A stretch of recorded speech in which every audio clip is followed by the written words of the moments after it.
Hello everyone, आज हमारे साथ है विशाल यादव। सबसे पहले विशाल यादव को आरआरबी जेईई में सेलेक्ट होने के लिए बहुत बहुत शुभकामनाएं। इनका चयन गोरखपुर जोन से हुआ है। पूरे एक्सेंट परिवार से आपको शुभकामनाएं।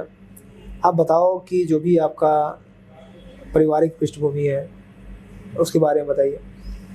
वैसे हमारे पापा हैं जो वो इसमें बाहर रहते हैं।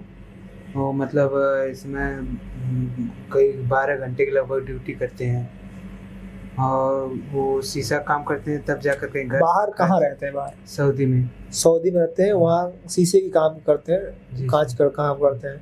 अच्छा, कब से सऊदी में? कई साल, 10 साल हो गया। 10 साल से हो? जब छोटे थे तभी से थे जब। अच्छा, तो आप लोग पढ़ाने के लिए उतना दूर जाके मेहनत कर रहे हैं। अच्छा, तो नौकरी मिल गया तो पापा को बोले आने के लिए? हाँ बोले आ जाओ इंडिया, आ जाओ। बाबा आ रहे हैं ना? हाँ आएंगे। चलो बहुत बढ़िया। कहाँ से डिप्लोमा किए हो? यहीं से, आजमगढ़ से, सावित्रीबाई फुले से किए हो? ठीक है। आजमगढ़ में सावित्रीबाई फुले में डिप्लोमा कर रहे थे, तो फिर आपके मन में ये कैसे आया कि मुझे सरकारी जेईई बनना है? पहले तो हम वहाँ मतलब 12 कंप्लीट हुआ तो चूज नहीं कर पा रहे थे कि मतलब क्या करना है, बीए करें, बीएससी करें, अभी काम करें। हाँ। तो फिर मामा थे, वो कई जेईई लोगों को देखे थे, मतलब कि उनका घर और अभी नौकरी लगी थी, तुरंत घर बन गया था। तो फिर मामा ने कहा कि अब डिप्लोमा कराते हैं, जेईई बनेंगे।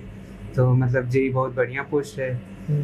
तो फिर एडमिशन करवाए, फिर वहाँ 3 साल कंप्लीट हुआ।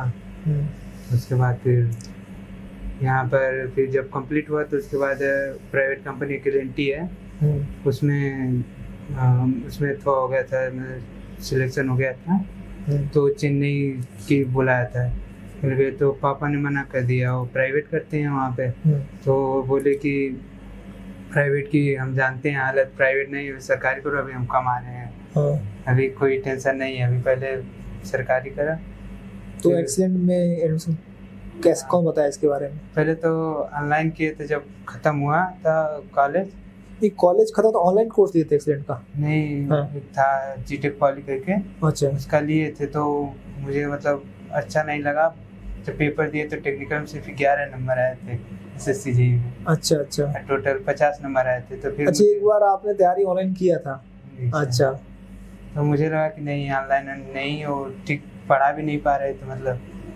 तो मुझे लगा फिर ऑफलाइन करना चाहिए। तो पापा कभी मतलब चाहे ऑनलाइन करे चाहे ऑफलाइन, पापा कभी नहीं बोले, बोले जितना पैसा लगे चाहे जैसे करो, बस पढ़ो, सरकारी नौकरी करो। तो फिर यहाँ एक्सीलेंट के बारे में सुने थे, बहुत दोस्त कर रहे थे हमारे साथ के, तो बुलाए, मतलब कहे कि यही है बढ़िया। फिर यहाँ आए तो एक्सीलेंट में देखा, फिर इंजीनियरिंग एकेडमी वहाँ पर गया तो कुछ लड़कियों कहने लगे कि यहाँ पर टाइम ज़्यादा लेते हैं एक्सीलेंट में। हाँ। तो अच्छा। फिर मतलब मैंने डेमो लिया तो दोनों में अथवा से दोनों में सवाल चल रही थी, यहाँ पर भी वहाँ पर भी। यहाँ रवि सर पढ़ा रहे थे और वहाँ सवाल चला था, फार्मूला लिखा कर पूरा क्वेश्चन उतार देते थे, लड़के छाप देते थे। और कहे 6 महीने में खत्म कर दें। हम कहें यहाँ 1 साल में खत्म होता है तो बात तो कुछ जरूर बात होगी। तो फिर मैंने पूछा भी तो उन्होंने बताया कि हाँ, यहाँ के लड़के भी कई सेलेक्ट हुए थे, कई लोगों का इंटरव्यू देखा, मतलब डेमो लिया तो अच्छा लगा फिर कि मतलब घर की तरह सर पढ़ा रहे हैं, रवि सर केयर करके पढ़ा रहे हैं हम लोगों को, कुछ भी हो रहा है गलती तो बता रहे हैं, समझा रहे हैं, डांट रहे हैं। फिर अच्छा लगा, फिर यही करने लगा। तो फिर वही सुबह को हमारा 4th बैच था, तो सुबह को 7 बजे के चलता था, 1 बजे ख़त्म होता था। तो फिर 1 बजे जाते थे तो 1-2 घंटा खाना बनाते थे। खाना कुछ बनाते थे? जी सर। अच्छा। वहाँ सीख लिए थे, 3 साल वहाँ रहे थे ना। अच्छा। डिप्लोमा के लिए। हाँ। तो फिर ज़्यादा दिक्कत नहीं हुई, पहले से ही खाना बनाना आता था वहाँ पे, तो यहाँ पे ज़्यादा दिक्कत नहीं हुई। तो फिर वही डेली रूटीन रहता था कि यहाँ कोचिंग हुई 7 से 1 के आसपास, फिर 2 घंटे खाना बनाए, फिर उसके बाद 1-2 घंटे सो जाते थे, फिर शाम को 2-3 घंटे रिवाइज करते थे, फिर जो सर कहते थे वो प्रैक्टिस करते थे। फिर दिल्ली का रूटीन ही रहता था। बढ़िया। तो फिर उसके बाद कौन से एग्जाम दिए थे? फिर उसके बाद वही एसएससी जेईई 2024 का था। उसमें क्या परफॉर्मेंस रहा? उसमें फिर वही पढ़ा, मतलब यहाँ 6-7 सब्जेक्ट कंप्लीट हो गए थे, तो मैंने उन्हीं को पढ़ के उन्हीं का 60 नोट बनाया था। फिर उसको पढ़ा तो मतलब 112 नंबर आ गए थे। 112 नंबर आ गए थे। तो आपको बोलते हैं समय लेते हैं, 1 साल लेते हैं? नहीं सर, तो फिर लगा कि नहीं अब हो जाएगा, अब अगले साल जब सिलेबस कंप्लीट हो जाएगा तो हो जाएगा कहीं ना कहीं। RRB CB21 non tech portion होता है, उसकी तैयारी कैसे की? उसकी उतना नहीं कर पाया, लेकिन यही का कोर्स लिया था और उस समय हमारी कोचिंग भी 8 घंटे 9 घंटे चलती थी। Very good. तो कितने मार्क्स आए थे CB21 में आपके? 65 आए थे। 65, वेरी गुड, आउट ऑफ 100। और CBT2 में? CBT2 में 104। बहुत बढ़िया, बहुत बढ़िया। और गोरखपुर सीट कम थी यार? हाँ, 259 सीट थी। अच्छा, तो उसी में हो गया। पहले तो हम सोचे थे कि मतलब आरआरबी उधर अभी कोचिंग चल रही है, तो इस कोचिंग के साथ नानटेक हम पढ़ नहीं पाएंगे, तो फिर यहीं का ले लिया कि पढ़ते रहेंगे साथ में। फिर यही नज़दीक का भर दिया कि मतलब जब अच्छे से तैयारी नहीं हो पाएगी नानटेक की, तो अगर दूर भेज दिया तो दूर पेपर देने जाना पड़ेगा, निकलेगा भी नहीं। फिर यहीं पे भर दिए।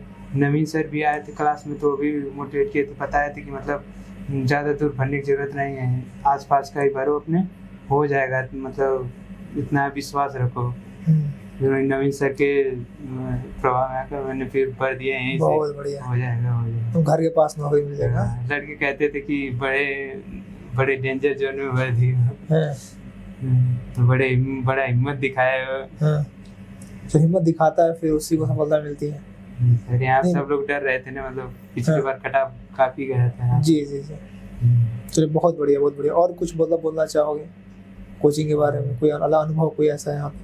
हाँ, यहाँ पर जब यहाँ पर आए तो फिर कुछ दिन पढ़ने के बाद पता चला कि सब लोग मतलब भावनात्मक रूप से जुड़े हुए हैं। सभी लोगों से मुझे कुछ न कुछ सीखने को मिलता था।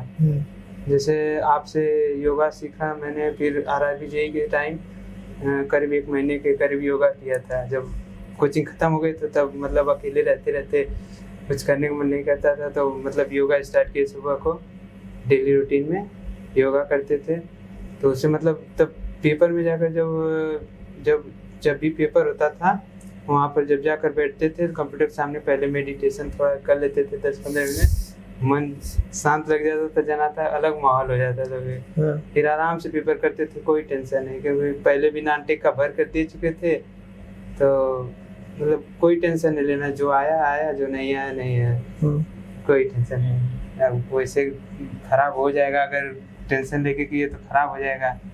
जो आना है वो आएगा, जो नहीं आना है तो। चलिए बहुत बढ़िया। और आपके पिताजी बहुत ही संघर्ष करके आप लोगों को पढ़ाए हैं, और मामा का भी काफी योगदान रहा, उन्हीं की वजह से डिप्लोमा हुआ है। अच्छा, यहाँ तो पहुँच पाए। क्या नाम है मामा का आपके? संतोष यादव और रमेश यादव। बहुत बड़ी एक बात देखा कि आप सफल होते हो, जिन लोगों का आपका सफलता में हाथ रहे, आप उसके प्रति कृतज्ञता व्यक्त करते हो, ये बहुत महत्वपूर्ण चीज़ है, और ऐसे लोगों को ही भूलना नहीं। ठीक है, आप सफल हो जाओगे। अभी भाई मेरे तो छोटा है मुझसे, लेकिन वो मुझे काम नहीं करने देता है, वो घर अपने चला जाता है, लेकिन मुझे कहता है तुम यहीं रहकर पढ़ो। भाई अभी क्या कर रहा है? अभी तो BA किया है, CGL की। तो उसको अच्छे से पढ़ाओ आप, ठीक है, कोचिंग कराओ उसको, ठीक है, अच्छे से पढ़ाओ। और जो लोग आपके सफलता में आपके साथ थे उनको हमेशा भूलना मत कभी, ठीक है। मम्मी भी अकेले कर देते, चाहे खेत का हो चाहे घर का हो, डिस्टर्ब नहीं करते थे। जब भी मतलब जब बड़ा काम हो, जब नहीं कर सकती थी तभी कहते थे, नहीं तो कभी नहीं कहते थे। पानी नहीं देना होता तो कहते कि हम दे लेंगे। हमेशा खुश रहो, ऐसे ही टेंशन मुक्त रहो हमेशा, ठीक है।